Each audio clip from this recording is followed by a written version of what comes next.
Hello everyone. In today's video, we'll cover two acts. That is, one is Pitt's India Act, and the other act is the Amending Act of 1786.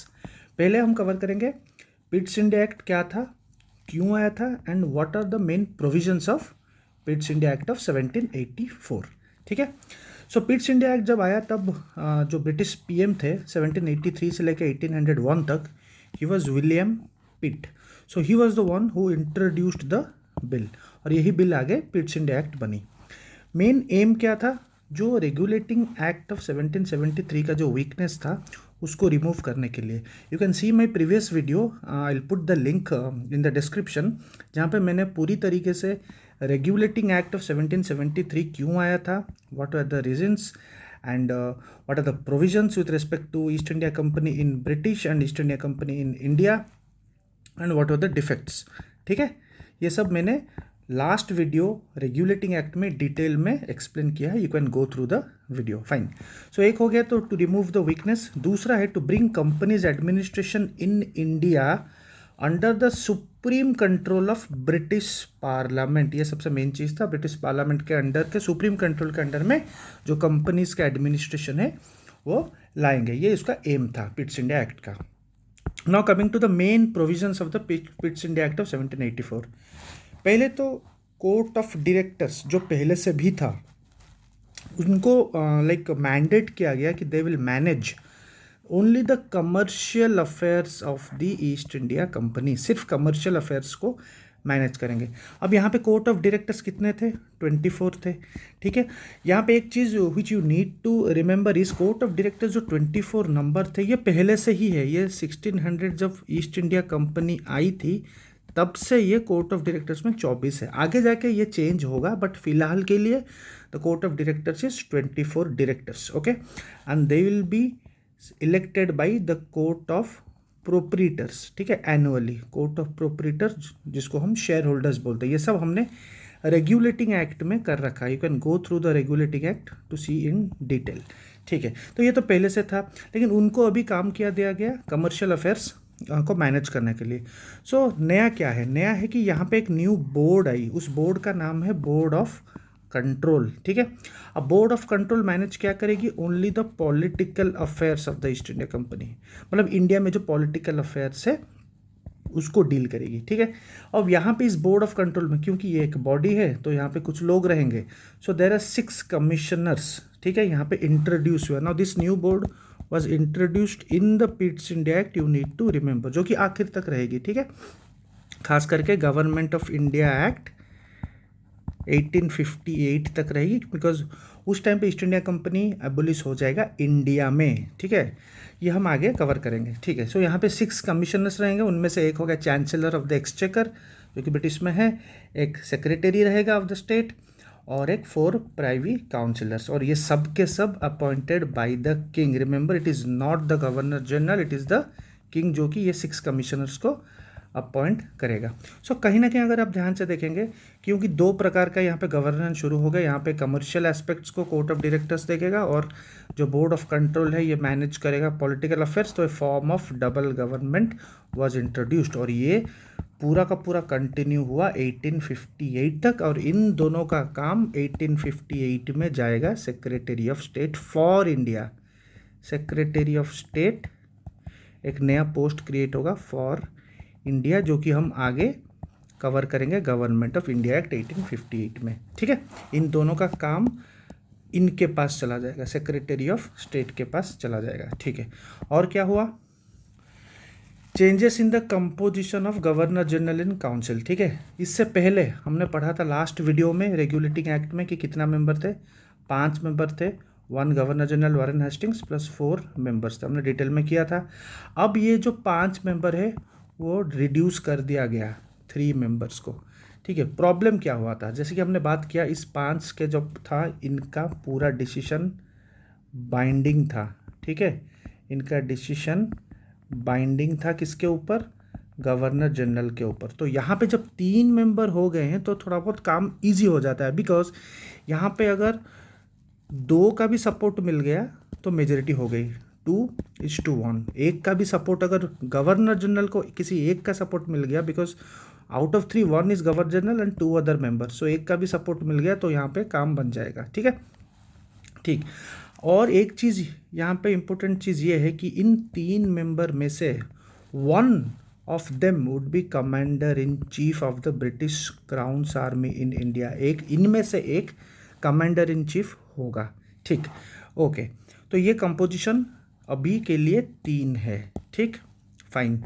और ये 3 कहीं ना कहीं रहेगा charter act of 1833 में change होगा, जहाँ पे यहाँ पे 3 के जगह +1 लॉ मेंबर आएगा, जो कि परमानेंट भी नहीं था, ये आएगा। ठीक है, ये हम आगे चार्टर एक्ट में कवर करेंगे।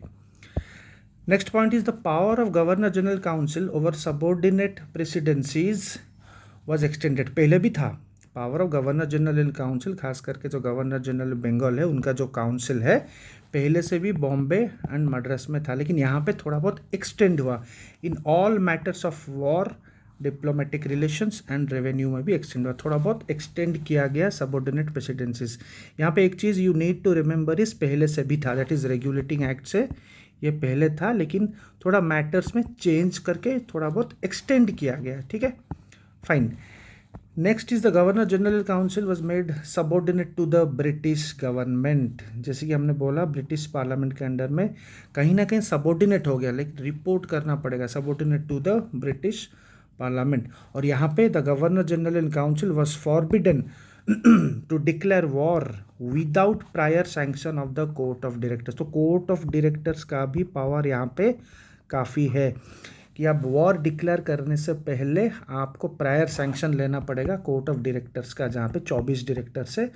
ठीक है, हमने ऑलरेडी पढ़ रखा है। ठीक, और क्या है, introduce the principle of non intervention in the affairs of Indian princely states to end further wars and conquest. Pitt's India act ये बोला और ये इंट्रोड्यूस किया गया कि यहाँ पे हम इंटरविन नहीं करेंगे इन the affairs of Indian princely. पर ये क्या हुआ, बिल्कुल नहीं हुआ, क्योंकि बहुत सारे वॉर आगे भी हुए हैं, Anglo Maratha war, Anglo Sikh war, बहुत कुछ चीज़, बहुत वॉर्स हुए हैं। ठीक है, एंग्लो मैसूर वॉर्स हुए हैं, तो it was the most breached provision, ये माना नहीं गया था। ठीक है, because Anglo Mysore wars, Anglo Maratha wars सब हुए हैं इसके बाद। ठीक है, fine.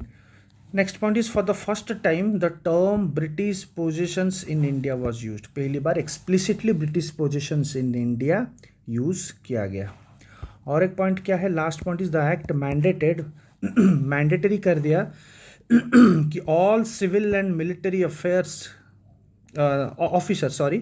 Officers should disclose their property. जितना भी ऑफिसर्स है मिलिट्री के और सिविल के, गवर्नमेंट ऑफिसर्स है, वो डिस्क्लोज करेंगे अपने प्रॉपर्टी इन इंडिया, जो भी प्रॉपर्टी है, और ब्रिटेन में जितना भी प्रॉपर्टी है, within 2 months of their joining, 2 महीने के अंदर you have to disclose all your properties. तो these are all the provisions of Pitt's India Act of 1784। ठीक है, 1784 में, इस टाइम पे 1784 में कौन था, the governor general was Warren Hastings. ठीक है, अब वॉरेन हेस्टिंग्स के बाद 1786 में कॉर्नवालिस आएगा। तो अभी द नेक्स्ट एक्ट हम पढ़ेंगे, एक छोटा सा अमेंडिंग एक्ट हुआ था, हल्का सा एक्ट है लेकिन इम्पोर्टेंट बहुत है। ठीक है, so this act is the amending act of 1786। So Cornwallis 1786 में, ठीक है, 1786 टू 1793 गवर्नर जनरल कौन था, कॉर्नवालिस। ठीक है, कॉर्नवालिस कोड बहुत ही फेमस डॉक्यूमेंट है। ठीक है, जो उनका जो रिफॉर्म्स था सब उस कोड में लिखा गया है। So that is also important for exam. So governor general of Bengal बने 1786 में। नाउ पिट, जो विलियम पिट है, जो कि पीएम थे, he moved this bill in order to make Cornwallis accept the governor generalship of India, obviously. ठीक है, तो कॉर्नवालिस वांटेड, और कॉर्नवालिस को क्या चाहता था, कॉर्नवालिस ये चाहता था कि he will assume the powers, governor general का तो होगा ही होगा, प्लस कमांडर इन चीफ भी वही बनेगा। अब हुआ क्या था, 3 गवर्नर जनरल इन काउंसिल है as per the previous act. ठीक है, as per the Pitt's India 3 हो गए, और इनमें से एक बनेगा commander in chief as per the Pitt's India act. लेकिन कॉर्नवालिस ये चाहता था कि वही खुद बनेगा, गवर्नर जनरल वो खुद बनेगा और कमांडर इन चीफ भी खुद बनेगा। तो इसी एक्ट में ये चीज़ उसको मिल गया, ठीक है। So provisions of the act of 1786 में जो अमेंडिंग एक्ट है, इसमें क्या हुआ, गवर्नर जनरल और कमांडर इन चीफ दोनों का पोस्ट एक ही आदमी को गया, that is Cornwallis. You need to remember this. ये सबसे इंपॉर्टेंट पॉइंट है इसी एक्ट का। और गवर्नर जनरल वाज अलाउड, यहाँ पे अलाउड किया गया कि ओवरराइड कर सकता है the majority of the council. अभी तक क्या था, अभी तक जो काउंसिल का मेजॉरिटी था वो तो बाइंडिंग था। बेशक 3 है, तो अगर एक का सपोर्ट मिल गया तो काम बन जाता था, लेकिन सपोज नहीं मिला तो काम नहीं बनेगा, ठीक है, एडमिनिस्ट्रेशन में प्रॉब्लम होगी। तो ये चीज़ गवर्नर जनरल को पावर दिया गया कि काउंसिल के डिसीजन को, जो मेजॉरिटी डिसीजन है वो ओवरराइड कर सकता है, ठीक है, ओवरराइड कर सकता है इन मैटर्स ऑफ, लेकिन कौन से मैटर पे, wars, in matters of war and peace, in his own responsibility वो ओवरराइड कर सकता है, ठीक है, फाइन। और ये चीज़, ये जो प्रोविज़न है, इसके बाद एक्सटेंड हुआ to all future governor generals by the charter act of 1793, पहला चार्टर एक्ट, जो कि हम नेक्स्ट वीडियो में कवर करेंगे। Now one thing you need to remember here is, always remember, act of 1786 में governor general, commander in chief सिर्फ और सिर्फ कॉर्नवालिस को गया है। अगर क्वेश्चन आएगा कौन से एक्ट में गवर्नर जनरल और कमांडर इन चीफ सेम आदमी है for all future governor generals after Cornwallis, तो उसका आंसर चार्टर एक्ट होगा। चार्टर एक्ट ऑफ 1793, जस्ट उसके बाद क्या हुआ कि बोल दिया गया कि गवर्नर जनरल और commander in chief same governor general ही रहेगा, लेकिन 1786 में वो सिर्फ और सिर्फ कॉर्नवालिस एक्सप्लिसिटली उसी के लिए था, ठीक। Third point, the act provided Kings approval for selecting governor general was not required. अभी किंग्स के अप्रूवल ज़रूरत नहीं है, पीएम डायरेक्ट करेगा, ब्रिटिश पीएम डायरेक्ट करेगा। किंग्स की अप्रूवल ज़रूरत होती थी तब तक, लेकिन अब से नहीं होगा, डायरेक्ट ब्रिटिश पीएम ही करेगा, लेकिन ब्रिटिश गवर्नमेंट ही भेजेगा कि कौन गवर्नर जनरल बनेगा, उसके लिए किंग्स अप्रूवल की ज़रूरत नहीं है from now on. Next point is